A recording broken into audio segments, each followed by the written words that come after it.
pour la nation congolaise, toujours ensemble. L'honorable Vital Kamerhe, l'UNC.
nalingaka kokota na molimo na nzambe bamoni bana bazawa na nazomona bazokingana te bamama basheri nanga bayanke nanga bajeune garçon bino nde bokozala bakonzi ya lobi naye kotala bino nazobela makasi nakufelaka tata nanga na mama nanga na ja 8 ans nanga aza na 8 ans nanga aza na 8 ans zelana nalobi nanga aza na 8 ans tala aza na 8 ans comment beni tala ngai ngana kufelaki tata na ngana mama na ngana zaki na 8 ans. Donc mama na ngana tata na ngana tika nga boye. Siko tala ndenga na koli. Osutala ngai. Tala ngai ndenga na koli. Tata na mama ya zan sute, mais tala ndenga na koli. Donc ça veut dire que yope okokola. Nzambe akoli senga pesa kinga ndenge ba pesi mama komo nani. Ndenge ba pesi mama Esther. Nzambe apesa nga pe ba mama akoli sakingai. Oyoki kolongola mawa na lingina lubana mike avato beta losambo na Nzambe. Na lingina mo bana mike bondi ngala nalu pona yebi ke bobima ka danger.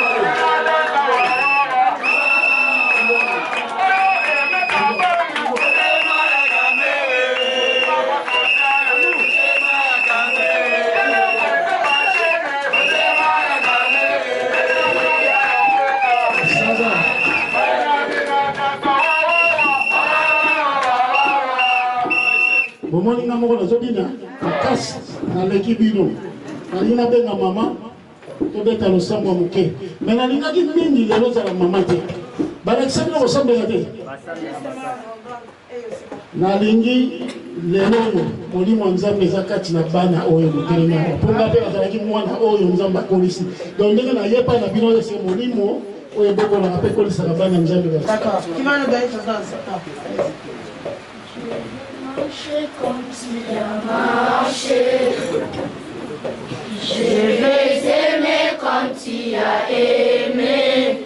Si la route m'avait des clous, tu n'as pas répondu aux injures, alors qu'on crachait sur ta figure, tu as méprisé les clous. Comme tu m'as aimé plus que tout. Oh Shiloh, marcher dans l'amour. Oui, je vais marcher chaque jour dans ton amour. Car la miséricorde triomphe du jugement, triomphe de la mort, puis l'amour triomphe encore. Oh Shiloh, marche dans l'amour, quel que soit le poids, le péché, l'amour triomphe toujours. Oh Shiloh, je marche dans son amour. Au nom puissant de Jésus-Christ. et par le sang de Jésus-Christ. Nous allons prier pour notre papa. On va d'abord dire merci à Dieu qui nous a envoyé notre papa parmi nous. Nous allons dire à Dieu qui l'a protégé jusqu'à nos jours. Remercions le Seigneur, prions. Père, nous te rendons grâce parce que tu es merci Seigneur de protéger ton fils, il est malade, mais il est venu vers toi, Seigneur. Toi qui es le Père de nos frères, le veuve, notre Dieu, nous te disons merci. Merci pour ce souffle de vie, Seigneur, que tu l'as protégé, il est parmi les grands d'aujourd'hui. Père, nous te rendons grâce, Seigneur, pour la force, Seigneur, de l'amour, pour l'élévation, Seigneur, de notre quartier. Nous te rendons grâce au Dieu d'amour. Dieu du Seigneur, sois béni, sois élevé au Seigneur. Nous te glorifions.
Marcelina Eveden, papa, aye lelo kotala baye, bana na ye.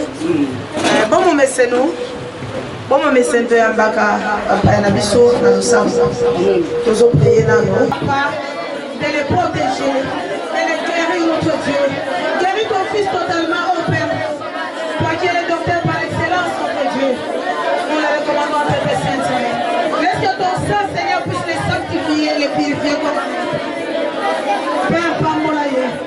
Pambolaye, mon consistant, mais ce que vous Pambolaye, ça, mais là, Manaroba, on s'en est le côté mon consi. T'as la mikiti, si Seigneur, de d'amour. Yahweh, t'as la table, mikiti, mikiti, ça, mais là, papa, tu veux tout ça, madame.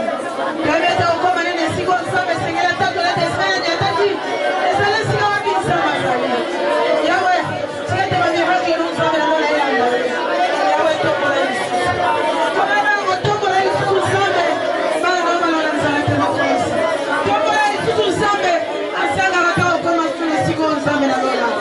Yahweh batela ye pambola ye. Kolo tozo kimi bande konyo suma ina ina maboko no zambe. E konti ba ule siko la zambe ko Seigneur de l'amour. Ansa la béni. Oh Dieu d'Abraham. Moi ne comme l'éternel Dieu tout puissant. Tala simana e va te bénir Dieu d'amour. Père réaliser ma prochaine. To commissaire sur Yahweh. To pambola sur zambe na lola. Tango yo ko réaliser ma prochaine éternel Dieu tout puissant.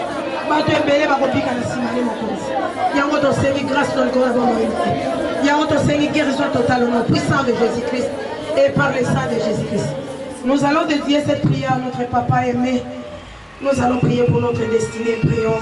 Père, je te rends grâce parce que tes paroles sont exprimées. Ta parole déclare, symboler les projets que tu as formés pour moi. Projet de bonheur et non de malheur, pour me donner un avenir et l'espérance. Je crois dans mon cœur que mon avenir est dans ta main puissante. C'est pourquoi je le perds pour mon lendemain. Parce que je sais, tu as une destinée merveilleuse pour moi au nom de Jésus. Seigneur, je me tiens sur ta parole et je déclare ma destinée dans ton royaume sur terre. Ta parole déclare, comme j'ai tout abandonné pour te suivre, je recevrai au centuple en plus de la vie éternelle au nom de Jésus. Je crois dans mon cœur et je confesse ma bouche. Et je vais commencer à vivre dans ton royaume ici sur terre. Je déclare que mon Dieu m'a donné le pouvoir de devenir sur la terre et de jouir de toutes bonnes choses. Je crois et je confesse que je ne vais pas mourir avant le temps. J'aurai une vie prospère et victorieuse au nom de Jésus. Papa, merci beaucoup pour la femme de l'Issus à mon aïe. Pour y aller les siko, c'est la vraiment l'état de l'immunité. Au contact de l'État, la tia qui m'a volé si par ange, l'ensemble va se bomber la route. Et ton petit cas, la table pour le monter la prière. Parce qu'on l'a fait déjà, bon, on va au comment. Mine bazar, mi solo, les katam sous yo. Mais bazar, l'angolo, à la terre, ou babaya, parce que bazar, qui est banqué, va voter, bangoté. Mais yo, tali bangoté. Au tali teke bano, va voter, tu vas voter, tu vas voter, bango. Je vous assure que le Dieu d'Israël était les orphelins. Merci. Maman Esther, je suis très ému. Je suis très ému en regardant ces enfants. Je me dis ma vie pouvait être comme ça. Parce que moi j'ai perdu mes parents à l'âge de 8 ans. On nous a tout volé, on nous a chassés dans les maisons. J'ai trimballé dans la rue. Je suis très malade, c'est vrai. Je suis venu pas pour voter, je suis venu pour ces enfants. J'ai pensé que ces enfants méritent encore mieux. Mais j'ai une question, parce que Dieu a donné tous les dons qu'il donne aux hommes de Dieu. Dieu me l'a donné moi, parce que c'est lui qui m'a fait grandir. Donc j'ai tous ces dons-là. Et je vais vous faire la démonstration de ces dons-là. Maman, mets-toi debout, viens à côté de moi. Je veux que tu témoignes ce que je dis, si c'est vrai ou c'est faux. Que tout le monde ici puisse acclamer et comprendre que Dieu est en moi. Maman, yo moko bapesi yo bolingo ebele te na vie na yo. Okolisa bolingo. Mais yo de l'autre batie yo zopesa bolingo awa. Yo moko okoli sans bolingo. Vrai ou faux? Oui, c'est vrai parce que j'ai vécu comme ça. Les as.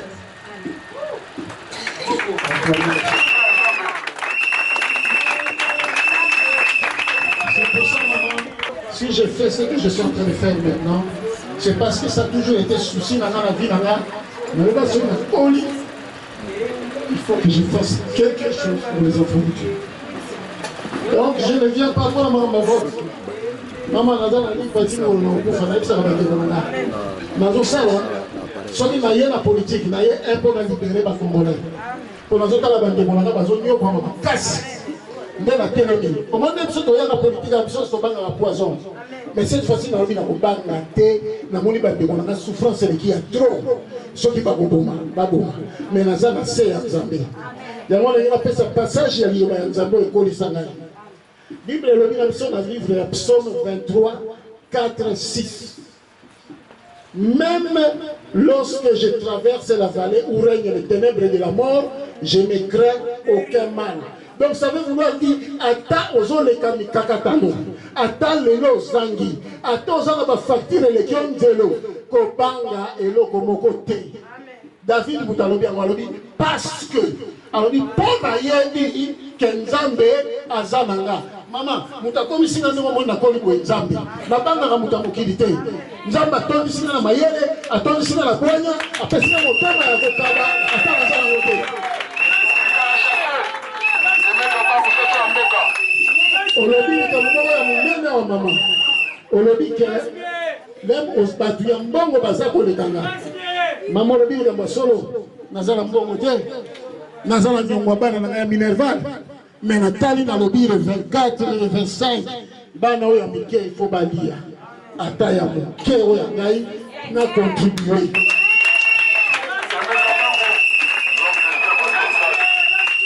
Nazali awa nazali maladie bazo perfuser nga. Bauti ko zonga l'hôpital, na chargé de la bonne l'hôpital, na lobi na ya. Nazo ka ba vertige, mais na lobi nazo melo ka kobanga te pour Nzambe azamanga. Même lorsque je traverse la vallée où règne les ténèbres de la mort, je ne crains aucun mal, car je sais qu'il est avec moi. Ceux qui sont liés, ils disent on va pas souci à facile, on va pas souci à l'eau, on va pas souci à l'eau, on va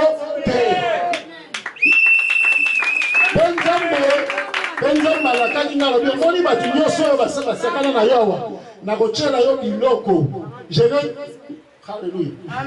Alors, je vais mettre une table. Alors, tu as une table, tu as une table. Pe akochela ngai kopo ya masanga oyo esila ka lisusu te lelo nzamba salanga ndepe akosala na bana oyo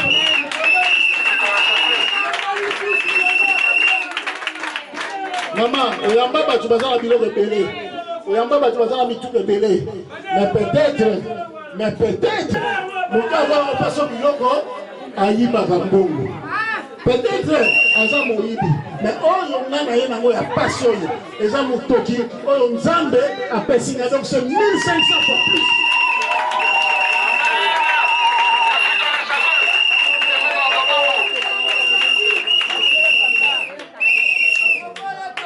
batu bazotala bana oyo bozomona bango pamba mais na kati ya bana oyo nzambe aza na bana oyo ya koéleve. Et aujourd'hui, maman, est-ce que tu es bénie? Plus que tu ne l'as jamais été. Parce que tu as reçu un orphelin vrai. Et cet orphelin a pensé à toi. Je ne te connais pas. J'ai demandé pour lui qu'il y en a quelque part. Pour lui qu'il y en a quelque part. Nayebi que nous allons à Kassi na Congo. Nazana malongate. Moi, si nous avons un outil pour bouger, nous avons les vendis pour eux. Tu vas l'embaucher. Mais nous avons dit que bana na bakulia nusu. Bana peo ya Nzambe bazali bango pe fo bali aloso.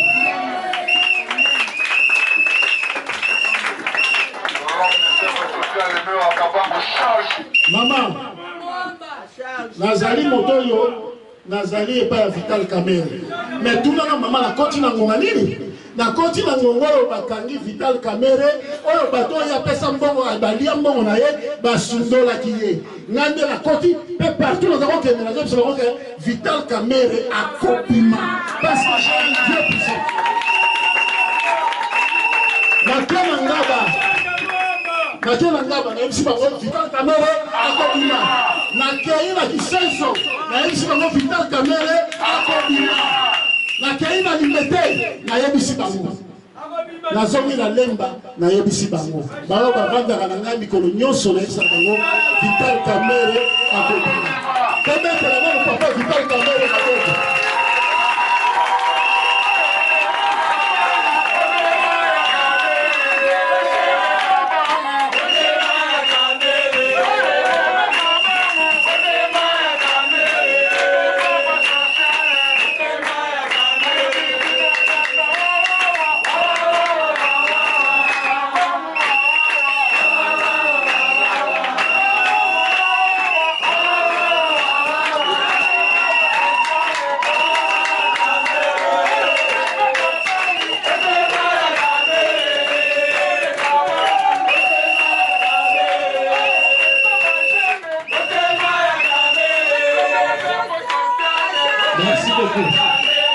Merci beaucoup. Nakendaki na ngaba nakuti Maman José. Maman José kuyambe. Maman José batuni ngai. Balobi oyo kaki teke ba condamné ye bakitisa na 13 ans. Ayebisi Maman José. Justice ya Nzambe. Ekobimisa Kamerhe. Nakosi mama. Amen eza solo lobaki yango. Amen. Le wota mabimi. Bato basalaki mabe. Bakomi koyoka ndenge nini? Nayo mutu nasalaki bolamu. Nazoyoka ndenge nini?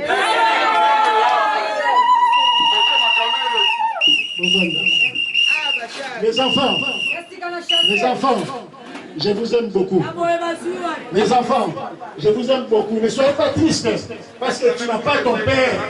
Ne sois pas triste parce que tu ne vois pas ta mère. Vous savez, je vais vous dire quelque chose. La même famille de l'Oromo. Vous avez dit que ça, la maman, je suis pas bota bano. Yoma kamata kabua kamwana. Abota mwana mais yoma kabua kimwana. Bon regretter. Nzambe ndo tata na yo nzamba kufa kata. Maman na yo nzambe nzamba kufa kata. Wana maloba nzamba yango yebisanga. Alobi je suis ton Dieu, je suis ton papa, je suis ton maman. Oh na kufa kata. Et sangote.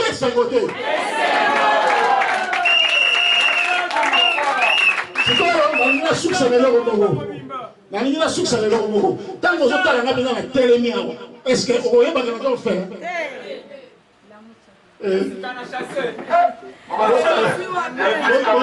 Otalanga bien. Nazala bakwa bazala batata la bakona ba mama na bango. Mais so to kangi photo batuni na orphelin. Keba oya ko na ye otiki nai. Donc vous n'êtes pas des orphelins, vous êtes des enfants de Dieu. Et Dieu est avec vous. Ministère de maman Esther. Ce qui nous a embêtés. Vous voyez si Satan bazala ba ministère jamais. Ozomona mutu moko ayibi mbongo ebele ake kobomba azotonga 200 ndako baorphelin bazomona pasi mutu ala devant Nzambe aza mutu alors nga nazomona mutu alaki nga naleki ye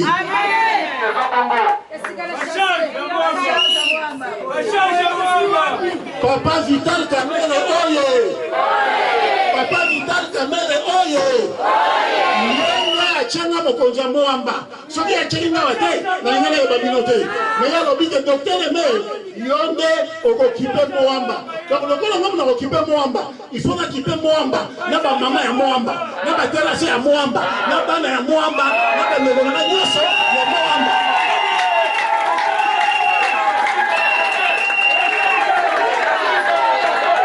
Muta maladi tangu na tele makana zoro ba makambo ya bolingo Nzambe eza moment on a banga kata ko koti na mundu na yebe ko swanga te ko bolingo Nzambe la tinga banda ko kolo tina mutu amen pepino ko zaba na Nzambe na ko loba ko mingi te ko balobi tuba sala sala na senga bazwa mwa loso muke wana mwa sukali wana muke na boso na ide mo eza makasi na loba ina yana ba jibomela bolingi bomela ba ji est-ce que bolingi ko bomela ji nazo est-ce que bolingi ko bomela ji l'homme de fait dans ce stade change à moi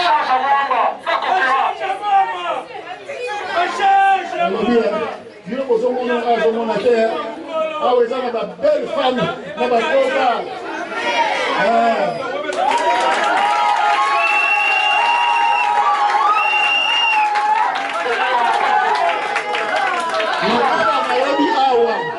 lokola na yobi awe komi ndako na nga na elamba soki na wuti poto na elamba na oya kotika na bino boyoki ngai mbula nyonso na balobanza rabino pokoza ya ngai bozalaka poli boyokaka soki mama azoteya bino boyete bosala ndenge mama azolobela bino nde bokokoma bato toyokani nasenga baya na mwa loso moke na mwa jipo nazomona petit moko aza wana ye azozela kaka ji oyambaka olala komolona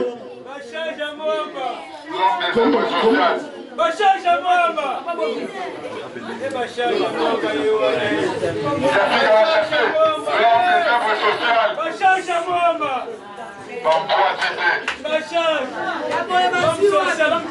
Maman, comment l'homme qu'il fallait. Élise. L'homme qu'il fallait. Histoire de ma casse, hein? L'homme qu'il fallait. Histoire de vie de ma casse, hein, maman? Ma casse, hein? Je le sens. L'homme qu'il fallait.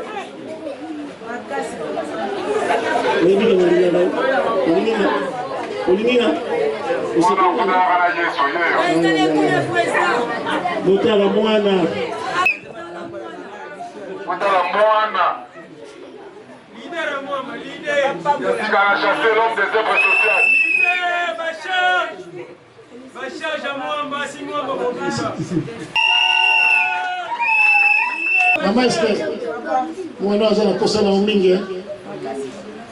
Moi on mikabwanizate hein. Mais ma casse on zamba pesi okamo yo mo ba pesi obongote yo ba no pesa. Sibo zwango wapi. Moni ndenge ngape ba pesi nga bongote mais nazalaka toujours entouré na batu banga. Maman bossa na gate. Avant de voir pesa nga komo ya aimer. Aimer la petite bolingo. Boke ba ba kombo oga o vieux sandoka. Vieux Bouddha. Seigneur, Dieu de gloire, je te remets encore cet enfant parmi tous ces enfants entre tes saintes mains, afin que toi qui es Dieu puisses prendre soin de cet enfant. Seigneur, que la maladie trouve la porte de sortie et non la porte d'entrée. Au nom puissant de Jésus-Christ. Oh, praise God. I praise you, Lord. I say to you, thanks, Father, because you're so nice. That day, God, I'm not going to forget that day. I want you to give the Holy Ghost, the Holy Spirit in the Mama Esther for her to take. Oh, Jesus Christ. I love you, Dad. I love you, Dad. I love you, Dad. J'aime Dieu. J'aime Dieu parce qu'il est bon. Je ne pouvais pas imaginer moi qui manquais du pain. Moi, je peux donner à quelqu'un d'autre du pain. Et ça, pour moi, c'est un miracle de Dieu. Aujourd'hui, les enfants m'acclament. Mais ils ne savent pas que moi aussi j'ai manqué du pain. Nous avons tant de nzelo na uzanga na leli muke so na moni mukazo ya na bombi misu amona te na zolela mutu so ko mona ngane la salite na zolela pembena mutu ganaye albitala muyibi olongo pembena mutu ga mais le longa yo amen amen le longa yo na Seigneur merci bazwa moi loso wana muke pendant les bâtiments balais ça tout pour nous allons s'occuper on doit 10 bouteilles sachez moi on a maman béni ça qui biso wapi maman tele manam maman ta wa yoki na zo ya rubi na sachet na ngata na sukali mi balé albi na yebi mais ngape na kozwa lipamboli na nga donc on doit 10 paquets de jus sachet na ngata na sukali balé na banos ça va et fumwa importe fumwa déjà OK. Bosala noki poto tikabana abapema.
Bokati.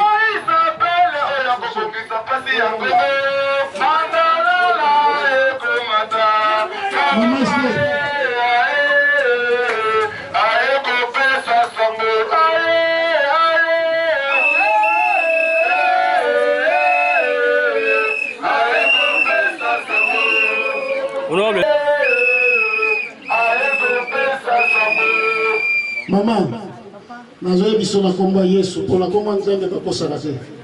Nazalaki na eloko malonga te. Na banzali bana, nalobi qu'est-ce que je peux faire? Qu'est-ce que je peux faire? Donc ya mukyo nazwaki. Moi soni na sukali yo, na biloko yo, na mama na ngande na ibisha contribuer ki wana de tozwala ki makasi tolobi to ya tana yango, to ya kopesa yo. To yebi ke ozobunda. Tu es que tous les esprits à se compléter.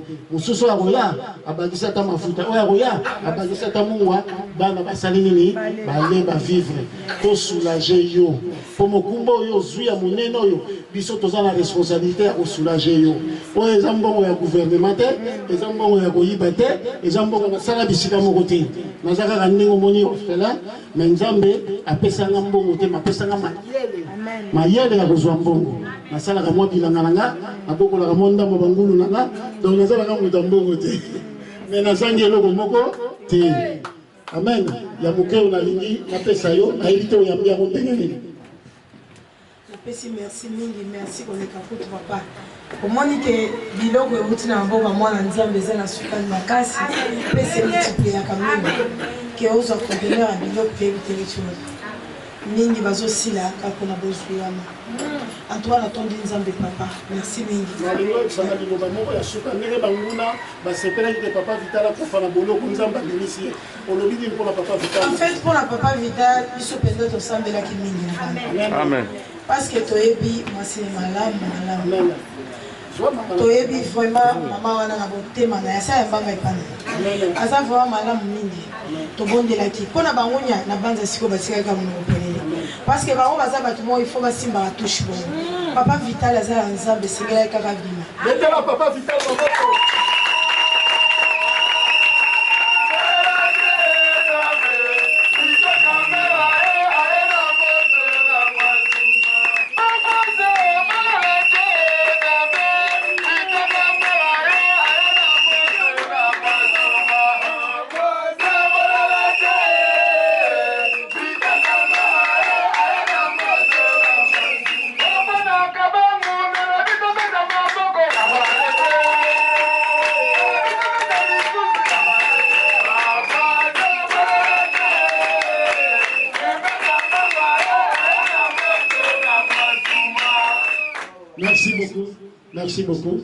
Merci beaucoup maman.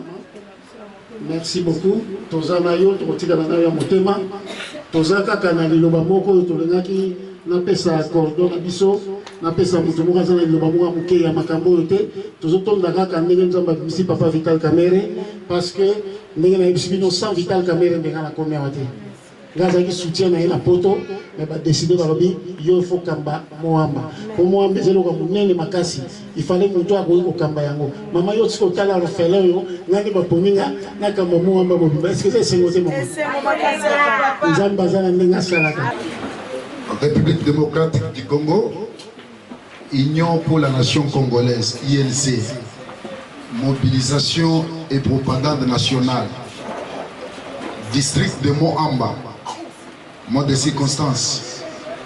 Chers camarades, mesdemoiselles et messieurs, distingués invités, en ce jour où nous, membres de la mobilisation et propagande nationale, district de Moamba, l'association Dr Aimé Moudiaï Wakabango pour les mamans et jeunes désœuvrés, la fondation Dr Aimé Kabango Moudiaï, tous réunis autour du Dr Aimé Moudiaï Wakabango Tita, avions décidé qu'en attendant les programmes de la réjouissance générale que notre cher parti pourra organiser, en vue de la célébration tant attendue de notre leader incontournable, l'homme sérieux, sincère et exact, le docteur Vital Kamere, en ce jour, partager cette réjouissance avec nos frères et sœurs de l'orphelinat Even. Remercions le Seigneur, notre Dieu, le maître des temps et des circonstances qui a délivré notre très cher président, le docteur Vital Kamerhe, entre les griffes des lions. Remercions également le secrétaire général du général 5 étoiles Billy Kambale, qui a été nommé pendant le moment dur qu'a traversé notre cher parti et n'a croisé ses bras, mais s'est livré à la redynamisation du parti, et à ce jour les œuvres ne sont pas à démontrer. Nos remerciements vont droit à notre coordonnateur national, l'infatigable le docteur Seleman Yemba, que nous aimons bien appeler chasseur d'âmes du parti, mobilisateur de mobilisateurs, pour son bravoure, détermination à gagner les âmes sans gêne pour notre très cher parti. Nous disons en particulier merci au docteur Aimé Kabangwa Moudjaï, Tita, l'homme que tout le monde appelle aujourd'hui prophète, sur la libération du docteur Vital Kamerhe, car il ne cessait de l'affirmer jour et nuit devant non seulement les médias, mais également sa base de Moamba, que le président national sera bientôt en liberté. Ce qui est accompli ce jour sans vergogne, raison pourquoi tout Moamba vous dit merci. Profitons de cette occasion pour vous féliciter une fois de plus pour votre dynamisme, ténacité et surtout la détermination que vous avez démontrée au bout de quelques mois après votre nomination au rang de coordonnateur des districts de Moamba, en implantant l'INC dans tous les coins et recoins de Moamba. Ceci n'a pas laissé indifférent votre base qui s'est décidé de vous remettre à titre symbolique une coupe de mérite et un brevet de mérite, étant donné que vous avez fait preuve d'un camériste passionné. C'est-à-dire, pas pour l'argent ni intérêt égoïste, mais plutôt soutenir la vision du chef. Recevez une fois de plus nos félicitations, les marshals de la mobilisation. Enfin, à tous les camarades et membres de notre cher parti, les membres de l'ASPEL, en particulier ceux de Moamba, nous disons merci pour vos soutiens en prière et appui aux activités du parti ayant conduit à cette victoire. Cher président national, trouvez ici l'expression de joie qu'exprime le docteur Aimé Moudjaï Wakabamoutita, tous les camarades de Moamba, tous les membres de l'ASPEL, Aimé Kabang Ouamoudjaï et les mamans et les jeunes désœuvrés. Également la fondation Moudjaï Wakabamoutita, tout en vous souhaitant bon retour aux affaires du parti et bonne santé. Que vive l'Éternel Dieu des armées, que vive la RDC, que vive l'Union pour la Nation, que vive le district de Moamba, j'ai dit.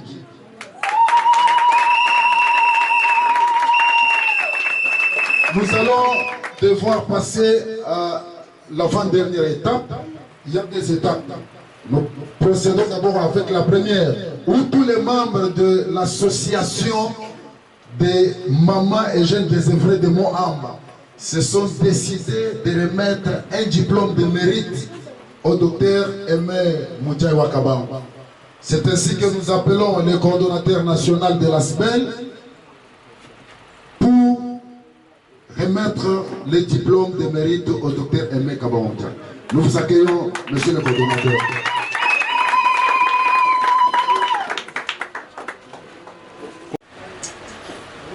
Le docteur Aimé Moudjaï Wakabamoutita, au nom de tous les membres de l'association de l'ASBEL, Aimé docteur Moudjaï Wakabamoutita, pour les mamans et les désœuvrés, nous sommes très flattés, vu que l'amour de Dieu s'est manifesté dans ton cœur. Tu es l'homme d'obstacle, tu es l'homme de parole, tu es le prophète. Quand tu prophétises quelque chose et ça se réalise, nous sommes tellement surpris. Tu nous as beaucoup flattés. Si je dis flatté, il nous parlait chaque fois quand nous sommes en réunion, chaque fois quand nous sommes dans une manifestation, même dans la manifestation de l'INC, dans toutes les communes de Moamba, il nous parlait, l'innocent sortira de la prison. Amen.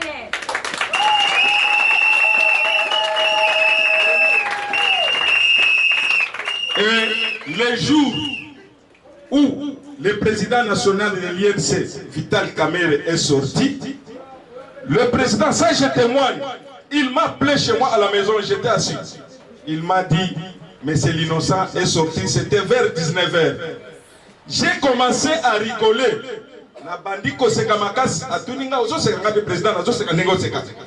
Et maintenant, il nous a surpris encore pour les orphelins qui sont ici. Et nous sommes aussi bénis, nous, les membres de l'association, à travers notre leader, notre visionnaire. C'est pourquoi nous avons décidé de lui donner le diplôme de mérite au nom de l'association.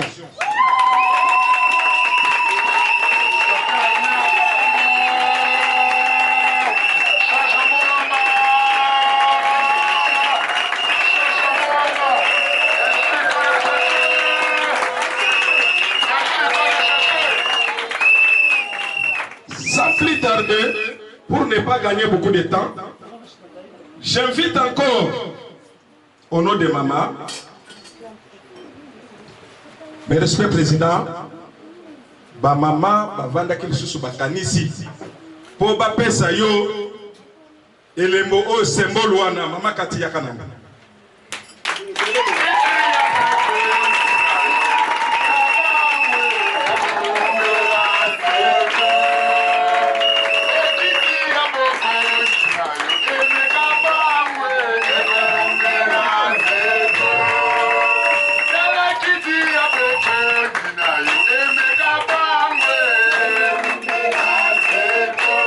Merci, merci.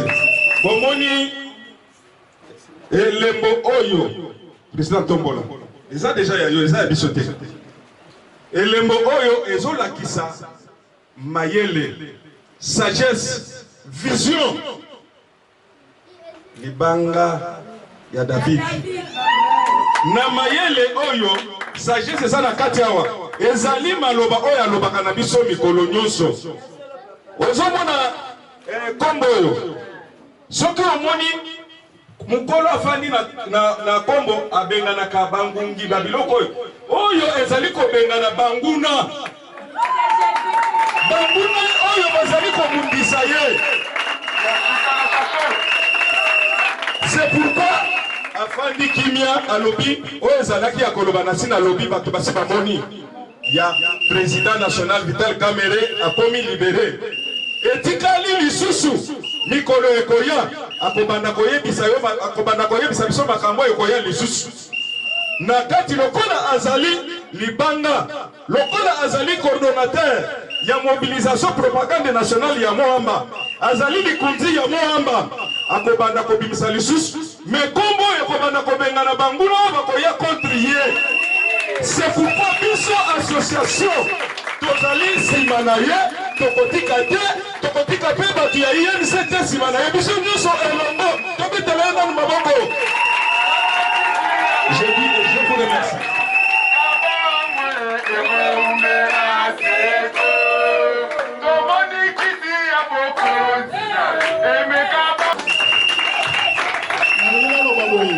lokola lobite na komikolo koya na koloba na boye kozelisa mingi na yebisi bobengaki prophète nalingi naloba lisusu moko oyo ekoya oyo bino nyonso bokomona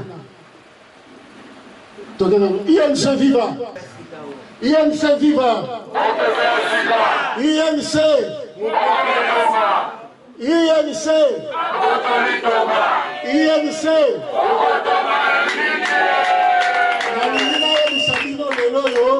INC akokamba mboka oyo Congo. Mama Esther, fungola matoi. INC akokamba Congo.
Pour la nation congolaise, toujours ensemble.